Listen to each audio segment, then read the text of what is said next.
சொந்த ஜனங்களை எல்லாம் துரத்திட்டு இந்த நாட்டை என்ன வெள்ளக்காரங்களுக்கு வாடகை விட போறீங்களாடா? அரசாங்க படத்துல படிக்க வச்சா அரசாங்கத்துக்கு எதிராக அரசியல் பேசுறீங்களாடா? இப்ப தெரியுதா அரசாங்கம்னா என்ன, ஆட்சினா என்ன, அதிகாரம்னா என்னன்னு? அதிகாரம்னு சொல்லிட்டு என்னடா சர்வாதிகாரம் பண்ணிட்டு இருக்கீங்களா?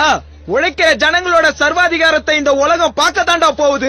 உழைப்பு இல்லாம இங்க எதுவுமே மாறினது இல்ல. இந்த மேஜ உழைப்பால தான் மாறிச்சு. இந்த சாக் பீஸ் உழைப்பால தான் மாறிச்சு. இந்த மேஜர்ல இருந்து உழைப்ப கழிச்சுட்டா வெறும் மரம் தான் மிஞ்சும். இந்த சாக் பீஸ்ல இருந்து உழைப்ப கழிச்சுட்டா வெறும் சுண்ணாம்பு பவுடர் தான் மிஞ்சும். இந்த கட்டிடத்துல இருந்து உழைப்ப கழிச்சுட்டா வெறும் செங்கலும் சிமெண்ட்டும் தான் மிஞ்சும். அந்த செங்கல்ல இருந்து உழைப்ப கழிச்சுட்டா வெறும் களிமண் தான் மிஞ்சும். இப்படி உலகம் பூராவும் உழைப்பால தான் மாறி இருக்கு. ஆனா ரத்தம் சிந்தி, வேர்வை சிந்தி, கண்ணீர் சிந்தி உழைச்ச உழைப்பாளிக்கு எதுவுமே உழைக்காம சொகுசு வாழ்க்கை வாழ்றவனுக்கு மட்டுமே எல்லா சுகமும் பணமும் எப்படி போய் சேர்ந்துச்சு?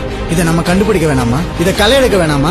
அதுக்கு நீங்க அரசியல் பொருளாதாரம் இதெல்லாம் படிக்கணும். பெரிய பெரிய பொருளாதார அறிஞர்களே இதை தேடிதான் அலைஞ்சாங்க. ஆடம் ஸ்மித், ரிகார்டோ அவங்களுக்கு எல்லாம் அப்புறம் கால் மார்க்ஸ் தான் இதை கண்டு சொன்னார். வெறும் துப்பாக்கியை வச்சுக்கிட்டு போர் தந்திரம் தெரிஞ்சுக்கிட்டு எந்த நாட்டையும் காப்பாற்ற முடியாது. நாடுங்கிறது உழைக்கும் மக்கள் தான். அரசியல் பொருளாதாரம் தெரியாம நம்ம இனம், மொழி, கலாச்சாரம், இலக்கியம் எதையுமே காப்பாற்ற முடியாது.